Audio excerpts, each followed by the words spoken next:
전능자께서 오늘도 우리를 위해 일하시는 줄 믿습니다. 그 주님께서 여러분의 자녀들을 위해서 일하신다는 생각 믿습니까? 여러분의 자녀들의 미래 한번 잠시 생각해 보십시오. 어떨 것 같습니까? 분명한 그렇습니다. 주님이 일하시는 건 맞지만 여러분의 자녀들의 앞날은 여러분의 자녀들이 지금 인간관계를 어떻게 하고 있나, 이걸 여러분이 꼭 짚고 넘어가고 기도를 해야 됩니다. 왜 그런 줄 아세요? 하나님께서는 우리의 기도에 응답하실 때도 많은 경우는 인간관계를 통해서 응답하시기 때문에, 이건 성경 상식입니다. 성경 상식. 자, 이제 여러분 한번 생각해 보세요. 여러분의 자녀들은 인간관계 잘 하는 것 같습니까? 왜 한 분도 아멘이 없어요? 그거 잘 해야 돼요. 그런데 이제 인간관계 잘 한다라고 하는 거 중요한 건 맞지만 문제는 그 인간관계가 열매 맺고 안 맺고는 또 하나님께 달렸습니다. 그래서 궁극적으로는 우리 찬양 기댈 곳이 주님밖에 없다 그랬는데, 결국은 하나님과의 관계와 함께 맞물려 돌아가는 인간관계이어야 그의 가장 무난하고 성경에 약속된 많은 복을 받아 누리는데 도움이 됩니다. 오늘 실은 그런 것을 계시하는 게 욥기 25장, 26장, 27장 전체 메시지입니다. 하나님은 정말로 높이기도 하고 낮추기도 하시고 흥하게도 하시고 쇠하게도 하시고 권능과 위엄을 가지신 분인 건 맞아요. 그래서 빌닷이 욥기 25장, 욥기에서 가장 짧은 장이죠.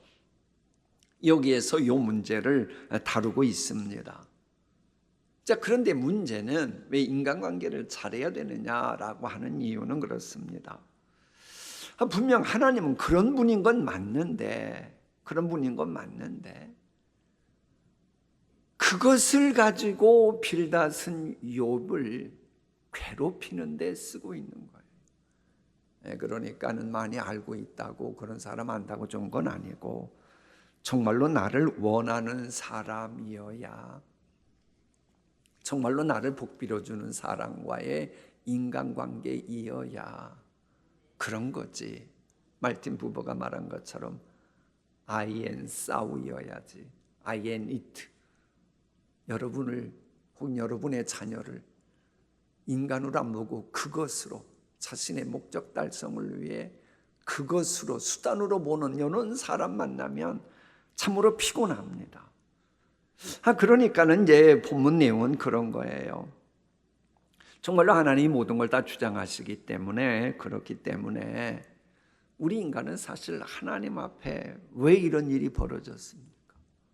왜 이런 상황이 저에게 왔습니까? 라고 따질 수가 없습니다. 왜? 모든 걸 주장하시는 분은 하나님이시니까. 그런데 이 진리를 잘 깨달았던 사람이 성경을 보면 하나님을 안 믿었던 바벨론 제국의 전설이라고 하는 느부갓네살이 그 말을 합니다. 한번 교독해 볼래요? 저게 다니엘서에 있는 말씀입니다. 난 느부갓네살에게 응함으로 내가 사람에게 쫓겨나서 소처럼 불을 먹으며 몸이 하늘 이슬해졌고 머리털이 독수리 털과 같이 자랐고 손톱은 새 발톱과 같이 되었더라.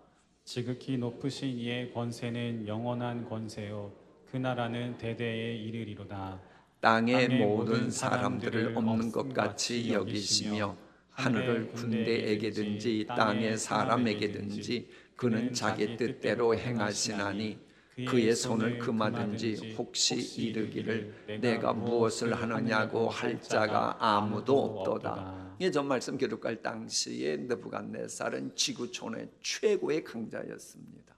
최강자였어요.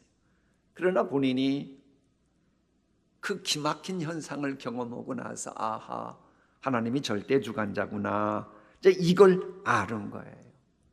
그래서 이제 하나님께 나아가 저렇게 고백하는 내용입니다. 이제 그러고 보면 하나님이 이런 분이기 때문에 이런 무더위 속에서도 오늘 37도라 그러죠. 하나님께 나와 수요기도에 참석한 여러분은 복 있는 분일까요? 아닐까요? 아이 37도인데도 하나님께 나왔으면 세상 경제 한파가 마이너스 37도라도 하나님이 여러분의 삶도 범사도 지켜주실 줄 믿습니다. 이런 믿음이 있어야 돼요. 근데 이게 욥기 25장에 나와 있는 거예요. 근데 사실 이제 빌닷의 말이거든요. 욥기 25장은 이것은 이 빌닷도 욥이 말하는 역사관을, 욥의 역사관을 부정하는 건 아닙니다. 인정하는 겁니다. 그런데 똑같은 말을 해도 보기만 해도 밥맛 떨어지는 인간이 있을까요? 없을까요? 이게 빌닷 보기에는 욥은 보기만 해도 이제 밥맛이 없는 거예요.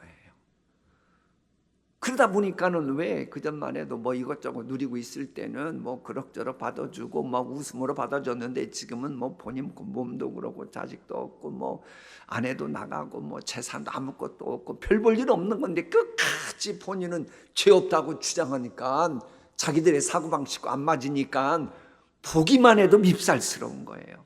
그러니까는 욥의 역사관을 인정하는 거 아닙니까? 그리고 욥이 하는 말이 틀리지 않다는 걸 알아요.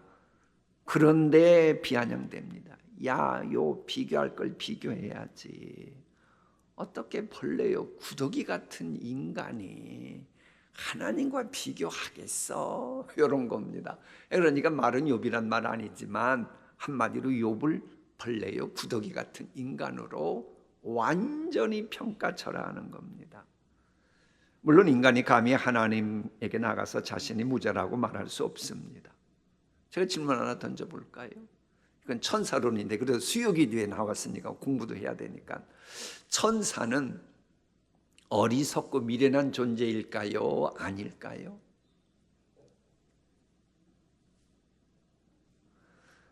아니 틀려도 돼요. 틀려도 여러분은 프로가 아니잖아요.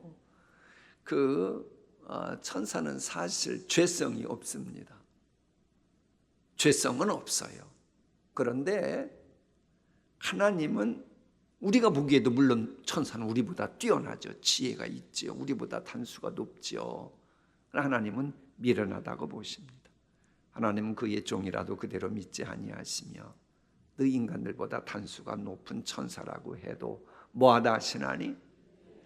이게 죄성 없는 거하고 어리석고 미련한 것도 이게 차이가 있는 겁니다. 우리 주님은 그렇게 보신다는 거예요. 자, 여러분 밤하늘의 별 좋아하세요? 은하수 좋아하세요? 저는 몽골 선교여행 갔을 때 밤하늘의 별 보는 게 그렇게 아름다웠어요. 근데 자 이제 질문 하나 합니다. 여러분 그 별을 보면서 별의 흠과 티가 있는 것이 보였어요? 안 보였어요? 그걸 보는 사람이 어디 있어요? 그런데 우리의 하나님은 그 달과 별과 태양을 보고서도 흠이 있는 것을 찾아내시는 분입니다. 성경은 그렇게 말해요. 그러니까는 그런 분 앞에서 인간이 감히 자신의 의를 내세울 수 있는 거 전혀 불가능한 거예요. 그러니까는 이런 하나님에 비해서 인간은 발로 밟기만 해도 죽어버릴 정도로 미약한 그야말로 연약한 미물이고 거름더미 위를 기어다니는 벌레 그 이하라고 해도 과언이 아닌데 그런 측면에서 지금 욥을 그렇게 보고 있잖아요.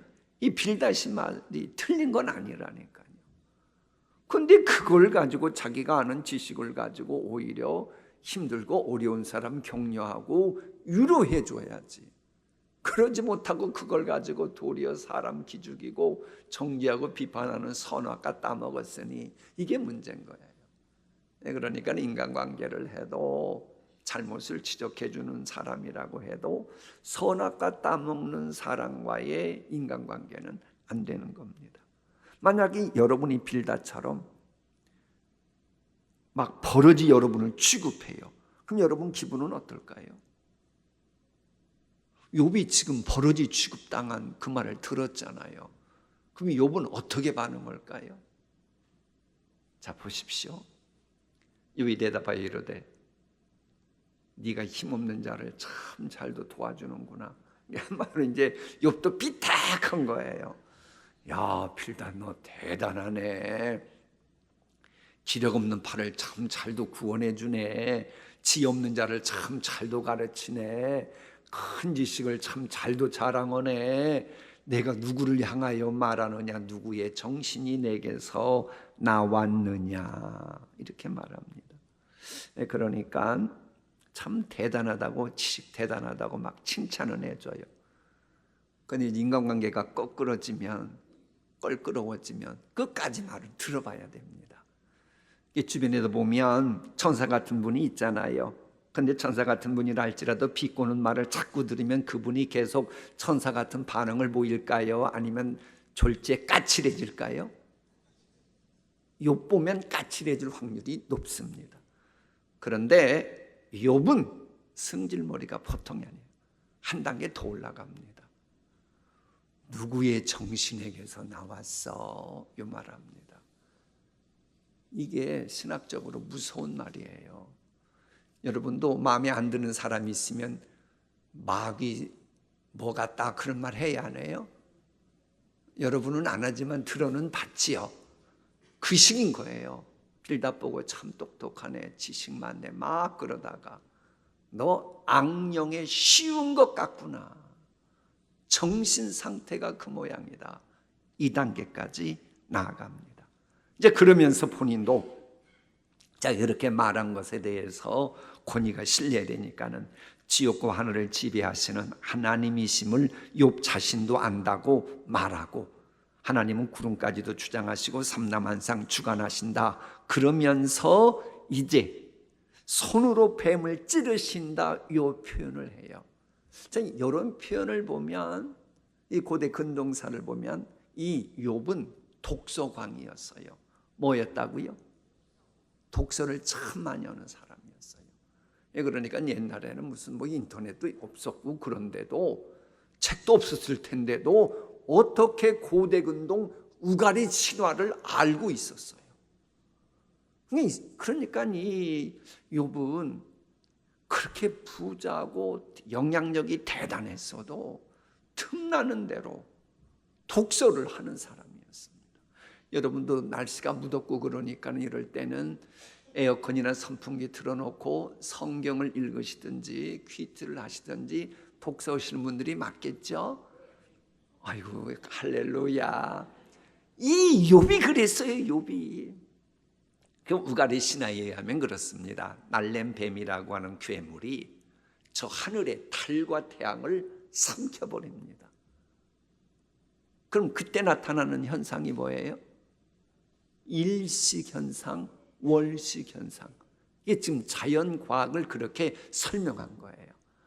그러니까 날쌘 뱀이 달이나 태양을 잡아먹어가지고 일식 현상, 월식 현상이 있을 때 그걸 그렇게 하게 만드는 날쌘 뱀을 하나님이 칼로 찌르셔서 다시 해가, 다시 달이 광명을 발하도록 하신다.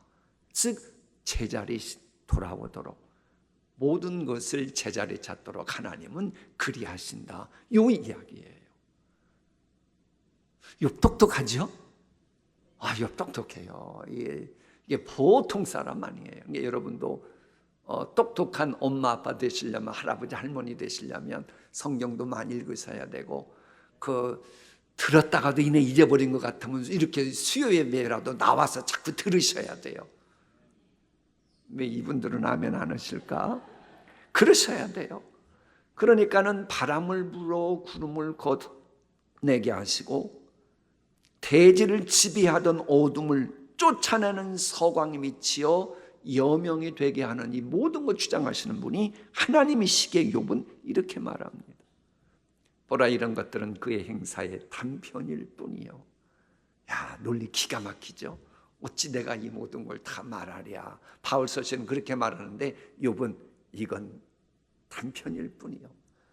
우리가 그에게서 들은 것도 속삭이는 소리일 뿐이니 그의 큰 능력의 우레소리를 누가 능히 헤아리랴. 저런 표현이 있으니 중세의 문학지망생들은 욥을 공부했던 거예요. 이 같은 현상인데도 기가 막히게 말해요. 자, 이렇게 고백하면서 이제 욥기 26장은 마무리되는데 욥기 27장 되니까 또 욥이 뒤끝이 있다니까요. 자신이 또 의롭다고 주장하기 시작해요. 욥이 또 풍자 이르되, 이 풍자란 말은 쉔이라고 하는 그 히브리어인데 속담 비유를 말하지만 시인이 너무 힘들어서 읊조릴 때도 쉔이라고 하는 저 히브리어가 사용합니다. 그때 이제 고백하는 거예요. 나의 정당함을 물리치신 하나님, 나의 영혼을 괴롭게 하신 전능자의 사심을 두고 맹세하노니. 저거 보면 욥은 그런 겁니다. 욥은 자신이 무죄라고 하는 것이 너무 억울하게 정죄당하니까요. 이것을 아직도 떨쳐버리지 못하는 거예요. 여러분도 혹시 너무나도 힘들고 그러면 떨쳐버려야지. 오늘 예배 드리고 기도하면 떨쳐버렸다 싶어도 또다시 꾸역꾸역 그게 나올 수 있어요. 그건 하나님이 도와주셔야지 여러분은 안 됩니다. 그러니까 그때 그 트라우마 치유되기까지 기도하는 수밖에 없어요. 저것도 그런 거예요. 지금 하나님의 전지전능하심을 말하면서 맹세를 하고 있는 겁니다. 이게 무슨 말이에요? 하나님은 시퍼렇게 살아계시다. 전능자시다. 그 전능자의 이름으로 나 맹세해. 나는 죄 없어. 이 이야기인 거예요. 그러니까 욥은 내가 무죄라고 하는 것을, 양심껏 부끄러움이 없다고 하는 것을 우리나라 말로 앙불쾌어천이라, 그걸 말하기 위해서 신학적인 표현은 드라마틱 메저라고 저는 표현 써요. 극적인 표현 수단을 쓰는 겁니다. 저건 이제 이 성경 강해라 저 표현 쓴 거지만 여러분도 그런 표현 쓰잖아요. 극적인 표현. 누구하고 말싸움할 때 상대방이 못 알아주면 어떻게 해요? 내가 거짓말하면 이 시간 벼락 맞아 죽어. 그런 표현 해야 안 해요? 그게 그건 거예요. 드라마틱 메저스라고 하는 거예요. 극적인 표현인 거예요. 아니 내가 만일 아니라면 나 정말 성을 간다? 아니 부모님이 물려주신 성을 왜 갈아요? 자기가. 그런데도 이제 자기의 호소하기 위해서 지금 욥이 그 단계까지 나간 겁니다. 그런데 이게 다가 아닙니다. 욥이 저주까지 합니다. 나의 원수는 악인같이 되고 일어나 나를 치는 자는 불의한 자같이 되기를 원하노라. 불경건한 자가 이익을 얻었으나 하나님의 그의 영혼을 뭐 하실 때? 그냥 저주예요, 저주. 그런데 이 저주 내용을 보면 그 다음에 이제 악인의 운명 이야기하거든요. 악인의 운명 이야기하면서 그 악인의 자녀들, 후손들이 잘못되길 바라는 그런 이야기도 해요. 누가 이런 말을 하고 있다고요? 그 점잖다고 하는 젠틀맨이라고 하는 욥 아저씨가 그러는 거예요. 그리고 두 번째는 모든 악인의 재산이 다 나라. 조금 있으면 이제 읽으실 거예요. 저건 아니고 그 다음에 보면 모든 재산을 남이 다 가로채고, 남의 쉽게 말하면 일껏 죽 써가지고 누구 좋게 한다? 그런 식의 얘기가 나와요. 그리고 또 하나는 그러면서 비웃음거리가 된다. 이 세 가지를 말해요. 이건 사실 우리들이 진짜 싫어하는 거잖아요. 나는 좀 고생하고 그래도, 여러분은 좀 고생하고 그래도 여러분의 자식들이 고생하는 것을 볼 수 있겠어요, 없겠어요?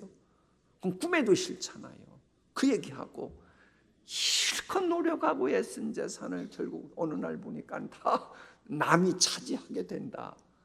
그리고 노년을 그냥 비웃음거리다면서 노년을 비참하게 살다가 주님이 걷어가시면 끝난다.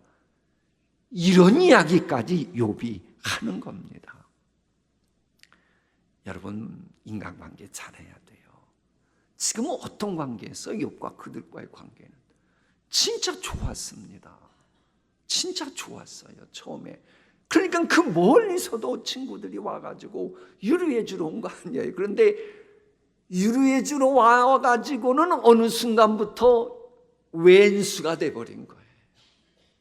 그래서 여러분은 여러분 자녀들을 위해 기도할 때, 물론 여러분을 위해서도 그렇지만 인간관계를 위해서 하나님의 은혜를 계속 간구해야 합니다. 그래야 되는 거예요. 정말로 고난당하는 사람을 위로하러 왔다가 저주까지 한다. 이건 마귀만 좋아하고 있는 거예요. 자, 정리해 볼까요? 간혹 선악과 따먹는 사람들 때문에 정죄당하고 힘들어하는 분들이 있어요. 여러분이 그런 억울한 당하면 어떻게 처신하겠습니까? 또 그 억울한 때에 반응 보이는 주변 사람 보고 여러분은 어떻게 대하시겠습니까? 욥을 보면 아이고 욥 그 좀 참지 그렇게까지 하냐 이럴 수 있는데 욥이 늘 하고 싶어서 그랬겠어요. 하다 보니 이렇게 된 겁니다. 죄송한 얘기인데 상상도 하기 싫습니다만은 여러분이 욥과 욥의 친구들처럼 안 된다는 보장이 있어요? 이건 그럼 우리도 어떤 인격이 나올지 몰라요. 신앙생활하고 수요기도에 나오지만 우리 어떤 언행이 나올지 모릅니다. 그럼 이게 뭐예요? 그런 일이 없게 해달라고 기도하는 수밖에 없어요. 기도해야죠. 물론 욥이 저주까지 한 것 그건 잘한 거 아니죠. 왜?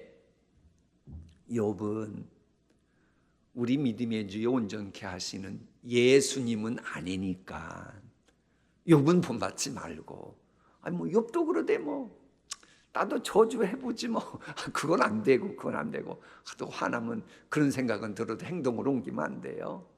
오히려 우리 예수님처럼 그들을 위해 중보기도 해주고 이제 그래야 될 줄 믿습니다. 인간관계 하나님 의지하면서 하나님과의 관계를 잘 풀어가면서 할 때 인간관계가 열매 맺어요. 그래서 인간관계 중시하다가 하나님의 말씀을 무시하고 하나님과의 관계마저 외면해버리면 말씀 외면해버리면 그 인간관계는 언제 어떻게 욥과 새 친구처럼 될지 모르는 거예요. 자, 이 정도만 하고 하나님의 말씀 읽으시겠습니다.